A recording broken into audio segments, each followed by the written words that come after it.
बनारस को smart city बनाने की तमाम दावे किए जाते हैं। इन दावों में कितनी हकीकत है, यही जानने के लिए एक बार फिर हम पहुंच चुके हैं बनारस के एक नए मोहल्ले, एक नई गली, एक नई सड़क पे। नमस्कार, मैं हूं अनामिका पांडे, आप देख रहे हैं डायलिम्स न्यूज़। बनारस शहर के सुंदरीकरण, साज सज्जा और स्मार्ट सिटी बनाने के लिए काफ़ी दावे किए जाते हैं और काफ़ी हद तक इसको सही साबित करने के लिए बहुत बड़ी बड़ी बातें की जाती हैं, लेकिन हम आपको ज़मीनी हकीकत दिखाते रहेंगे। हमारा जो उद्देश्य है वो किसी भी तरीके से नकारात्मक छवि दिखाने का नहीं है, बल्कि ज़मीनी स्तर पे क्या हकीकत है वो जनता से रूबरू कराने का है। अभी हम कजाकपुरा क्षेत्र में हैं और आप देख सकते हैं कि यहाँ के जो एरिया है, देखिए कि यहाँ कितनी गंदगी है। और एक सुसज्जित ढंग से हम बात करते हैं कि जो सीवर का पानी हो या फिर जो गंदगी हो वो सही जगह पे डंप हो या डिस्पोजल हो। लेकिन आप यहाँ की स्थिति इस समय देखिए कि यहाँ के ज़्यादातर जो गली मोहल्ले हैं, कोई व्यवस्थित ढंग से यहाँ पे ऐसा साइट नहीं है कि कूड़ा फेंकने के लिए कोई एक डंपिंग साइट हो। लोग खाली प्लॉट ढूंढते हैं या जगह ढूंढते हैं जहाँ पे गंदगी को डंप कर सकें। दूसरी चीज़ ये है कि पानी पीने के लिए जो बुनियादी सुविधाएँ होती हैं किसी भी इंसान की, उससे लोगों को जूझना पड़ रहा है। बनारस जैसे शहर में प्रधानमंत्री नरेंद्र मोदी के संसदीय क्षेत्र की हम बात करते हैं, बनारस में जहाँ पे कि हम बात करते हैं कि मेट्रो स्टेशन बनने तक की बात करते हैं या फिर रोपवे बन रहा है अभी। और ऐसे में अगर यहाँ के लोग अपने बुनियादी सुविधाओं के लिए जूझ रहे हैं तो ये बनारस की हकीकत को, बनारस के प्रशासन पे एक बड़ा सवाल खड़ा करता है कि अभी भी लोगों को अपने बुनियादी सुविधाओं के लिए क्यों जूझना पड़ता है। जगह जगह पे गंदगी का अंबार है। अब ये गंदगी बहुत सारी बीमारियों को आमंत्रित करती है, खास करके मच्छर की वजह से जो काफ़ी बीमारियां होती हैं उसकी वजह से। छोटे छोटे बच्चे हैं, देखिए स्कूली आने जाने वाले बच्चे हैं, इनको भी काफ़ी दिक्कत और तकलीफ होती है। कहाँ गए हो? ये तो आनी चाहिए। यहीं के हो? ये जो गंदगी है, इतना दिक्कत होती है इससे? यस, हाँ होती है। बीमार पड़ जाते हो तुम लोग इससे? हाँ, बहुत बार। आप कहाँ से अंकल? यहीं से हैं जी। ज़रा बताइए ये सब हाल कब से है? ये तो जो है बहुत दिन से चला आ रहा है, नहीं कुछ जो 50 साल से चला आ रहा है, कभी सुधरा ही नहीं? मतलब कभी नहीं सुधरा। ये तो जो ध्यान नहीं दिया इसके ऊपर कोई ध्यान, अब तो बहुत जब से पूछ रहे भैया मोदी जी आए कुछ पेपर सुधार भैया। अच्छा, क्या सुधार हुआ है अंकल? सुधार ये भैया कि जो कि आगे तलक नलुआ यही पानी जाता रहा। अच्छा, मतलब घर के आगे आगे सबके? हाँ। उसके ऊपर जो सिलाब ढलवा करके उसको जो है ले जाकर नदी में मिलाएं जी। ये जब 50 साल से ये है, हाँ, तो मोदी जी कितना करेंगे? सही बात है, बात तो सही है कि एक व्यक्ति कितना करेंगे। कितना करेगा? बिल्कुल। अच्छा, तो क्या मतलब प्रशासन की तरफ से कोई निगरानी के लिए या इन्वेस्टिगेशन के लिए आता है कभी? ये है रेलवे का जमीन, रेलवे का जमीन है? ये रेलवे का जमीन अच्छा है, नगर निगम का है नहीं। हाँ नगर निगम के अंडर में रहता तो ये जो है होता। हाँ हाँ, अब तक बन गया होता, लेकिन फिर भी सरकारी खाते में आता है। ऐसे में अगल बगल घर हैं, आप लोग रह रहे हैं, काफी बीमारी दिक्कतें आप लोग को भी हो सकती है। बोलने वाला भी नहीं है, ये अपने काम में नहीं है। कोई बोलते हैं सरकारी जमीन है, ये जब चाहे तो बंद कर ले सकता है, ये जब चाहे तो रास्ता बंद कर सकता है, ये बंद करेगा। ये भी ये जब तक पुल बन जाएगा तो बंद हो जाएगा। ये पुल चालू हो जाएगा ये रास्ता बंद हो जाएगा। ये रेलवे का है। इससे फिर आप लोग कैसे आएंगे जाएंगे? वो रास्ता है चला। अच्छा, उधर साइड से रास्ता बन जाएगा तो नीचे से आदमी जाएंगे, गाड़ी जाएंगी। अच्छा जी मैडम। अंकल, आप लोग साफ सफाई के लिए कोई पत्र वगैरह नहीं कभी भेजे? बहुत सा गया है। अच्छा, बहुत सा गया है। तो रेलवे वाले के जमीन से रेलवे से कोई मतलब है नहीं और नगर निगम से कोई मतलब है नहीं। इससे ये तो जो दो विभागों के बीच में मतलब फंसा हुआ है। ये करा सकता है तो रेलवे वाला करा सकता है। जी बिल्कुल। बताइए भैया, आप क्या बता रहे थे? जी मैम, जैसे कि यहाँ पर आना जाना आवागमन इतना होता है, यहाँ पर जो है साफ सफाई की विशेषताएं कुछ है ही नहीं। ये आज से नहीं, ये हम लोग जब से कॉलेज आते जाते इधर ही से आते जाते हैं। और अब तो मैं जो है इस टाइम BSc कर रहा हूँ, बट मैम अभी इसका साफ सफाई कभी हमने आज तक इसको देखा ही नहीं कि कभी इसका सही मतलब हो सके सुविधा कभी हुआ ही नहीं। बारिश के समय में तो और भी बहुत दिक्कत होती होगी। नहीं रहा। हाँ, रोड भी नहीं, ये रोड नहीं रहा। अच्छा, ये रोड तो जो इनके शासन में बना है, ये मतलब मोदी जी के। हाँ। इसलिए गाड़ी लोडिंग आने जाने के लिए राष्ट्रीय रेलवे का कैब बना है, फालतू नहीं बना है, ये रेलवे के लिए बना है। जी जी, जी, ये अंडरग्राउंड, हाँ, अंडरग्राउंड हाईवे बन जाएगा, बंद हो जाएगा, रास्ता ब्लॉक। आने जाने का आपका रोड उधर से है, पब्लिक रोड उधर है। हाँ जी।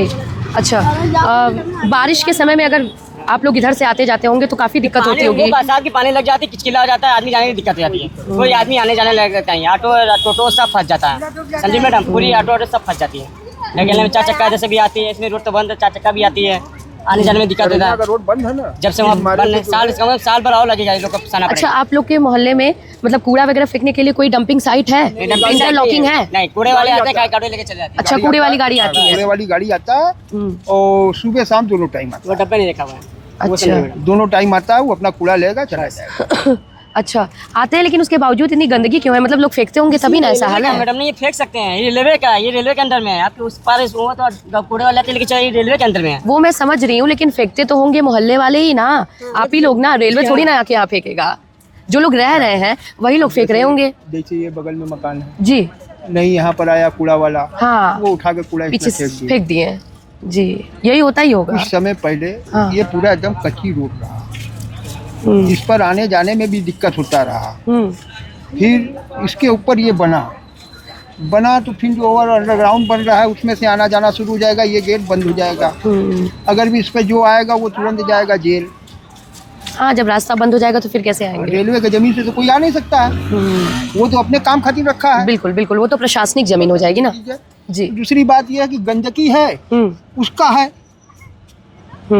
वो उसको देखे कि इतना पानी कहाँ से आ रहा है। हाँ, वही चीज है ये ना। नाला है, हाँ, इसके नीचे से नाला है, ये नाला से पानी जो है लीक आ कर रहा है। नहीं आ रहा है, अच्छा, इसी वो चालू में। है। और देखिए वो है ना, जी जी, उसके नीचे से पानी आपको चले जाएगा बरना में। हाँ, वरनापुर में चला जाएगा। आप इस साइड से जाइएगा तो देखिएगा कि जितना ऊंचा ढलैया भया है, जी जी, वो नाला है, उस नाले में से पानी जो है कट करके निकलता है, जो है प्राचीन पुलवा होते निकलता है। हाँ। नहीं, फिर भी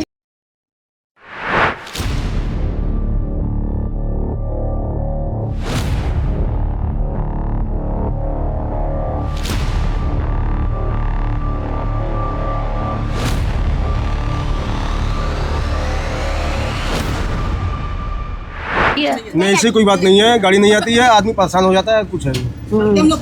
ये गाड़ी आती तो इस तरीके से दुर्व्यवस्था नहीं रहती कि कहीं भी कूड़ा लोग फेंक दे रहे हैं। ये तो एक भाई, डंपिंग साइट होनी चाहिए। ये तो नगर निगम का ना काम है, बिल्कुल। ये सब करना। हाँ, और इतनी गंदगी है कि बच्चे लोग बीमार हो जाते हैं, महकता है, नाला नहीं साफ होता है। ये सब तो नगर निगम की है ना जिम्मेदारी। इतना कंप्लेन होता है लेकिन कभी कोई कार्य नहीं, सुनवाई नहीं होती कोई सुनवाई है। नहीं होती है, कोई सुनवाई नहीं होती है। बस अभी हाल फिलहाल में कब आप लोग कंप्लेंट किए थे? अभी कितना दिन हुआ है कंप्लेन किए हुए? 4 महीने के बाद ये कंप्लेन हुआ है, थोड़ा सा ये साफ हुआ है। ये रेलवे की जमीन है ना, रेलवे की है। फिर भी लोग रह रहे हैं तो समस्या तो लोगों को भी काफी हो रही होगी।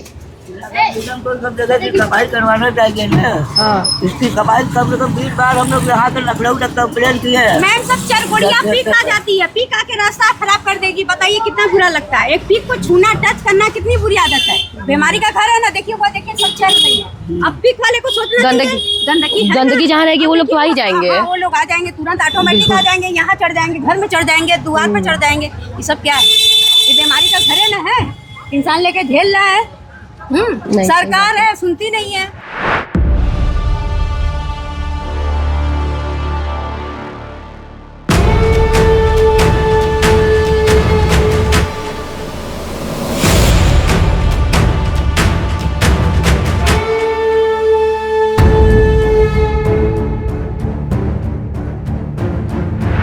सफाई में हम लोग मतलब ऊपर कंप्लेन किए थे सफाई के लिए, तब आए वो सफाई। चलिए यहीं पे बताइए क्या आंटी? कह रहे हैं ना 10 बार। अभी देखा आपने यहाँ के लोगों की समस्या जो है वो वाकई में बहुत ही जटिल और विकट समस्या है। क्योंकि अगर कोई व्यक्ति कहीं रह रहा है किसी गली में, किसी मोहल्ले में, किसी कॉलोनी में, तो सबसे बड़ी जो आवश्यकता हो जाती है वो ये होती है कि हाइजीन जो है वो मेंटेन रहे, कम से कम कूड़ा फेंकने के लिए एक डंपिंग साइट रहे।